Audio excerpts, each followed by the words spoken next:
Hello and welcome. My name is Alan, and today, for Notable Names in Native American History Month, we are looking at Chief Joseph. And they've got his, I guess that's his full Nez Perce name. I'm going to try to pronounce it. I don't know how it's fully pronounced, but Haimont Tuyalaket. But yeah, this is from the University of Michigan. He was born March 3rd in 1840 in the Wallowa Valley, Oregon, and died September 21st, 1904, on the Colville Indian Reservation in Washington State. And as we said by his name, he is Nez Perce. Nez Perce leader for the Nez Perce.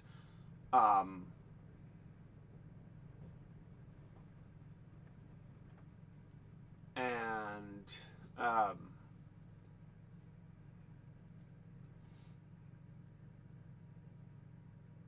he led his people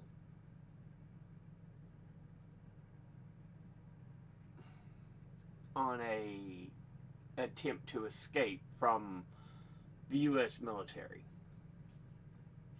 Remember, at this point, the U.S. was continuing that westward expansion. 1840, so you go 1850 to 1860. When he's 20, we're talking the U.S. has already defeated Mexico, and thus got Texas and California and that sweep of land out there. And the Civil War, when he's a young man. So it's getting into probably what most people think of as the Old West when you see movies, the 1870s, 80s, 90s.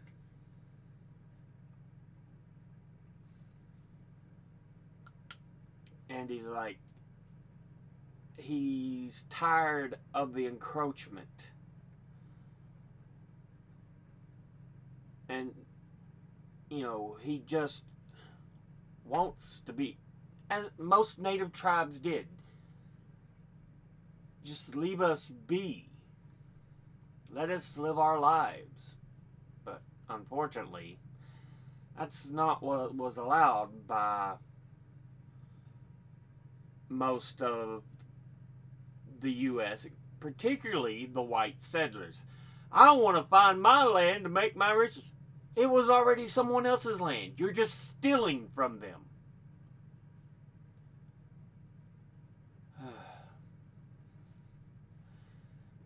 But like I said, native to the Wallowa Valley in Oregon, powerful advocate for his people's right to remain on their homeland. In 1877, the tribe was forcibly removed from their native land by the U.S. government. They were given a 30-day notice to leave. At first, the people resisted removal, and this resulted in a series of violent events. They were finally ordered to relocate the reservation to Lapwai, Idaho, which resulted in the Nez Perce War. In the war, Chief Joseph led a couple hundred warriors and many women and children, eluding the U.S. troops over a 1,300-mile stretch. In a 3-month period, the Nez Perce battled their way across Oregon all the way to Montana. So Oregon, Washington, Idaho, Montana.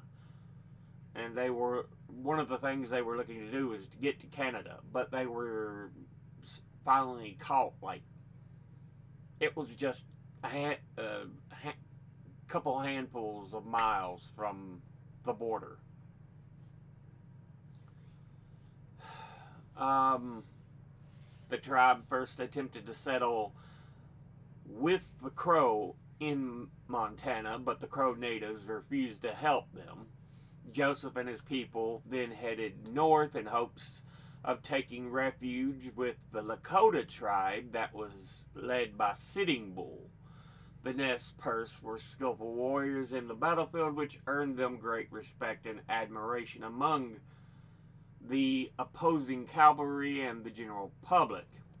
In the fall of 1877, after a long and brutal battle, Joseph and his band surrendered in Montana, only 40 miles away from the Canadian border, which led them to freedom, because that's a whole other nation. Canada was still under British ownership. Yeah. However, along with the way, many of the Nez Perce had either froze to death, starved, or died of disease, including 5 of Joseph's own children. After the war, Chief Joseph was never allowed to return home. In 1885, the Nez Perce and their fearless chief were escorted to Washington so they could settle on the Colville Indian Reservation, far away from their original homeland and people in Idaho. In Chief Joseph's final years, he spoke about the cruelty that his people endured from the U.S. government. His hope that one day there would be equality for everyone, including Native Americans. He would die of natural causes in 1904 and be buried in Nez Perce, Washington. So there's a general look at who he was. We have another image of him right here, Chief Joseph, 1840 to 1904. 63, 64-year-old. Now, this, when they were captured, is the speech he gave at that moment. Tell General Howard I know his heart, that he told me before I have in my heart. I am tired of fighting. Our chiefs have been killed. Looking Glass is dead. Tuhulhulzote is dead. The old men are all dead. It is the young men who say yes and no. He who led on the young men is dead. It is cold and we have no blankets. The little children are freezing to death. My people, some of them, have run away to the hills and have no blankets, no food. No one knows where they are, perhaps freezing to death. I want to have time to look for my children and see how many I can find. Maybe I shall find them among the dead. Hear me, my chiefs. I am tired. My heart is sick and sad. From where the sun now stands, I will fight no more forever.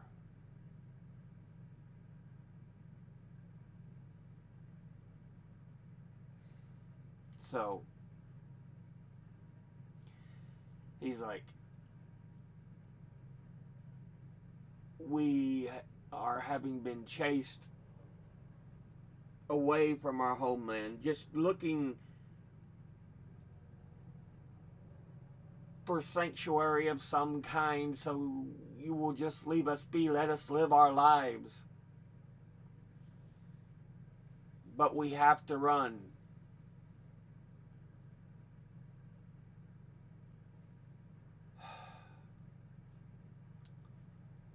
And now we have lost so many people. I don't know where many are. Many of my own children are dead. I am tired. I cannot fight no more. And at that point, they were led into back into Washington State and put on the Colville Reservation.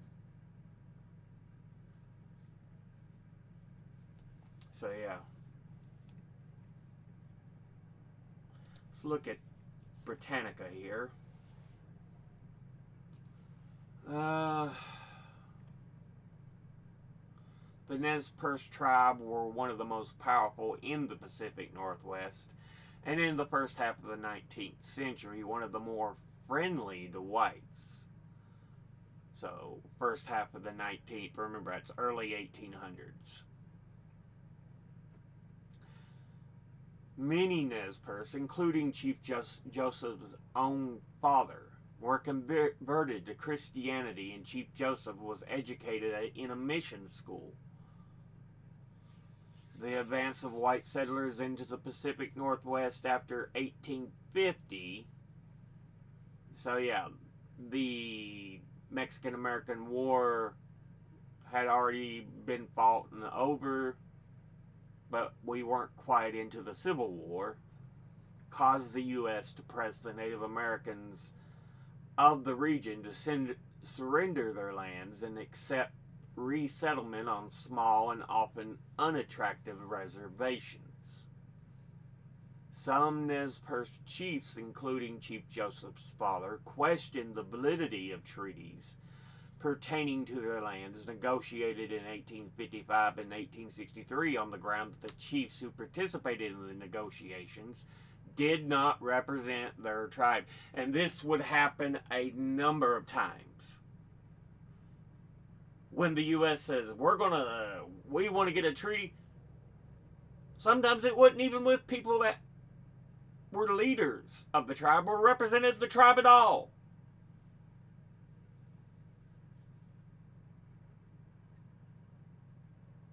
Yeah. It happened a number of times, unfortunately.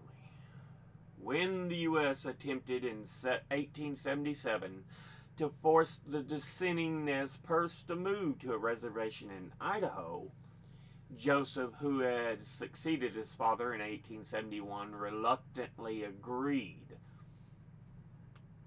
While he was preparing for the removal, however, he learned that a trio of young men had massacred a band of white settlers and prospectors. And unfortunately, this is also something that was too true. There were some that sought to strike first, especially younger men of certain tribes, where their decision making isn't always as developed as it should be, sought violence first. Fearing retaliation by the U.S. Army, he decided instead to lead a small body of followers, some 200 to 300 warriors, and their families on a long trek to Canada. For more than 3 months, June 17th through September 30th in 1877. They went on a retreat of about 16 to 1,700 miles, or 2,575 to 2,735 kilometers across Oregon, Washington, Idaho, Montana.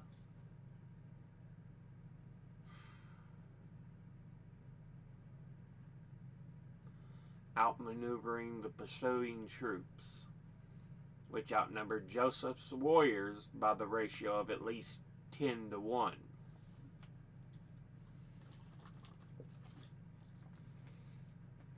But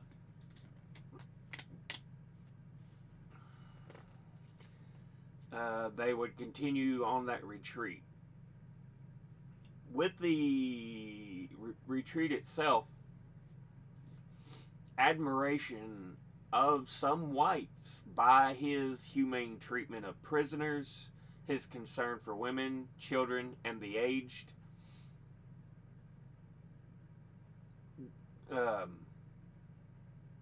as well as the fact that it was known he purchased supplies from ranchers and storekeepers rather than stealing.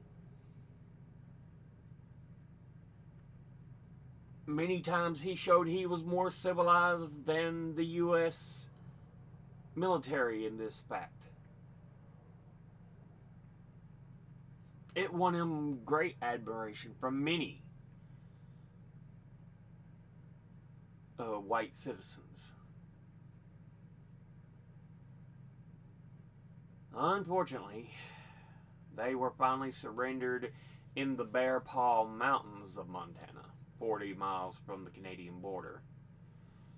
October the 5th, Chief Joseph surrendered to General Nelson A. Miles. I read you the speech that he gave.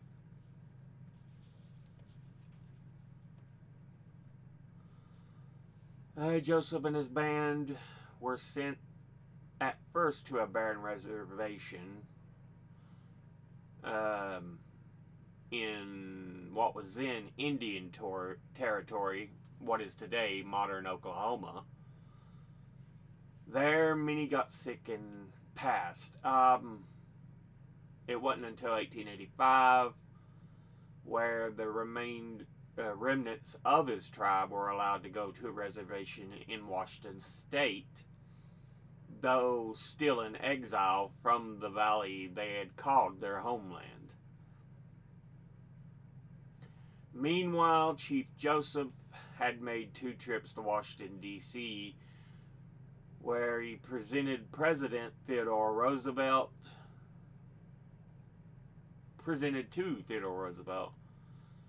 and pled for the return of the people to their ancestral home. So, yeah.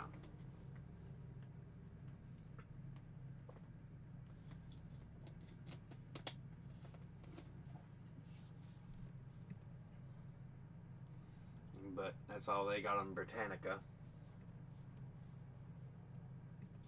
And of course, I've got the Wikipedia on them open.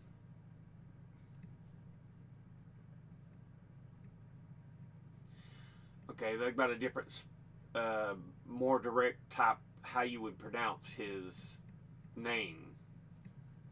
Hinmatuayala Yalatkit.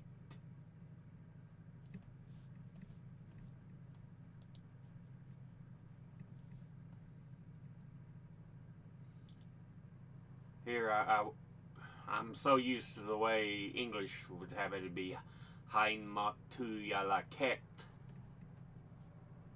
This has it Hinmatuyala Yalatkit. Yalatkit. Ugh. Hinmatuyalatkit.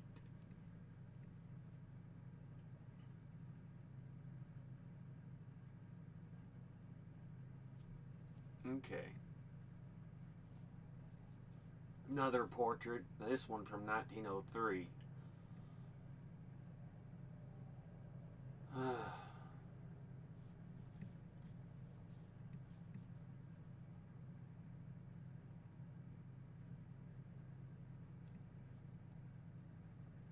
Hinmatuyalatkekt.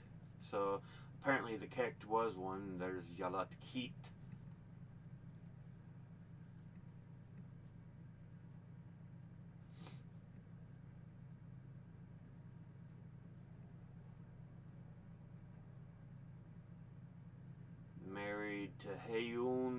yeet.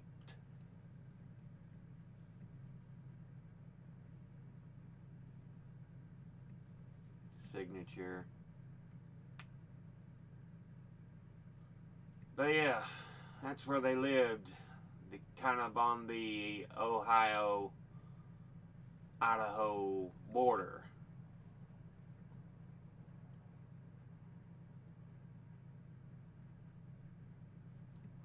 They were all shrunk down to this little thing.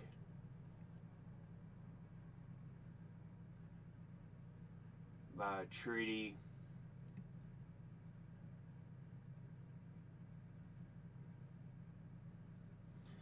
And then here's Colville in Washington, where he would pass away. So yeah.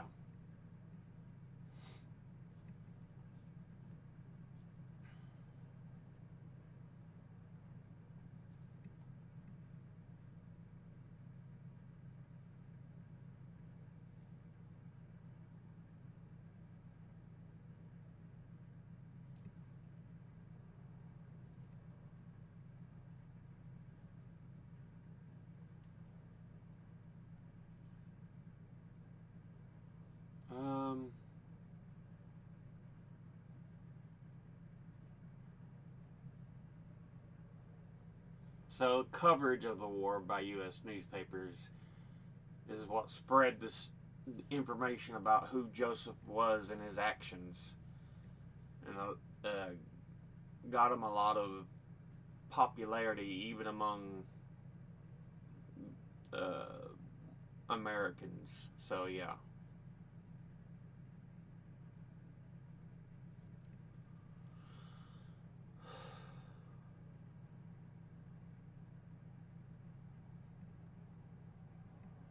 So his name more or less meant thunder rolling down the mountain or thunder traveling to higher areas.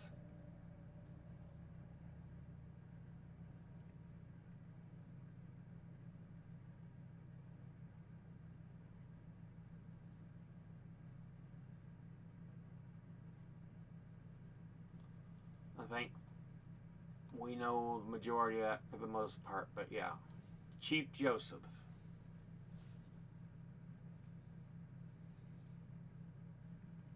I think, you know,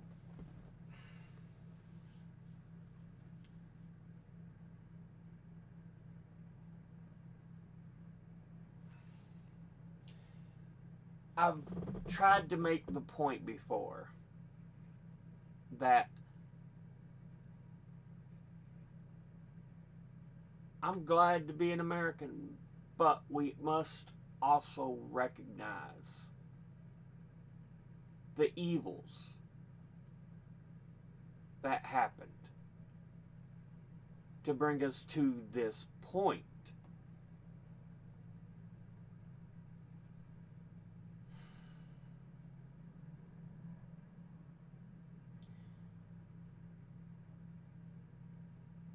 And yeah.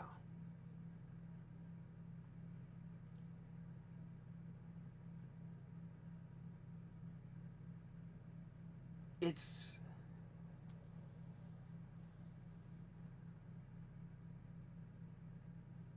atrocities after atrocities, imperialism.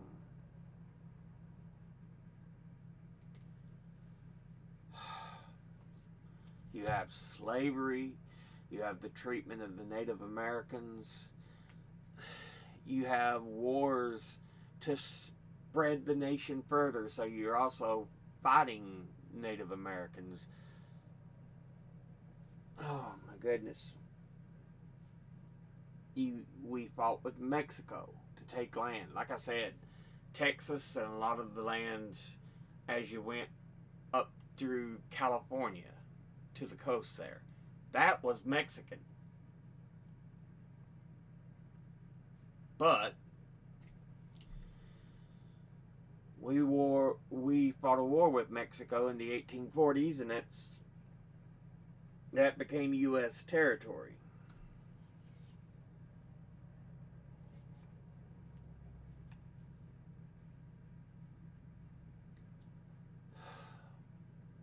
There is a lot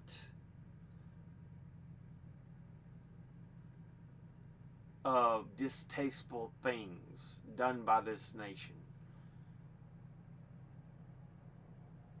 You can be proud to be an American, but you must know the wrongs, the evils committed as by your homeland as well.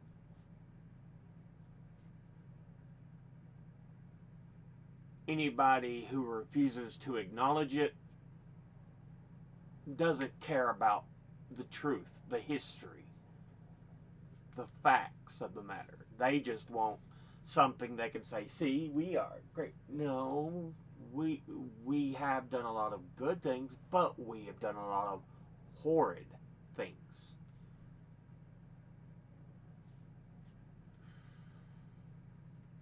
Yeah. But with that, we'll go ahead and end this episode there. As always, educate thyself. Think, read, study, learn. Someone tells you something you have trouble believing, ask them to cite their sources. I'll be putting my links and sources in the description box below the video. Thank you all for watching. I'll see you all in the next one. Until then, later.